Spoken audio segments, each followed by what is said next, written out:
তারপর বাকিটা করো। ডালটা এবার ভালোভাবে সেদ্ধ করে নিয়েছি, এটাকে একটু ঠান্ডা করার জন্য রেখে দিব। আর স্বাদ মতো লবণ, পেঁয়াজ কুচি, শুকনো মরিচ ভাজা,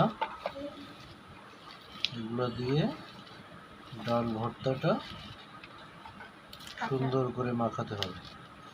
সাথে সরিষার তেল দিতে হবে।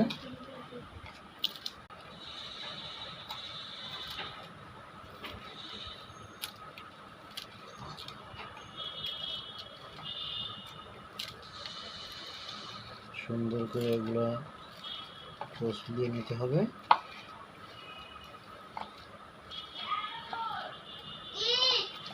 এবার দিয়ে দিতে হবে খাঁটি সরিষার তেল।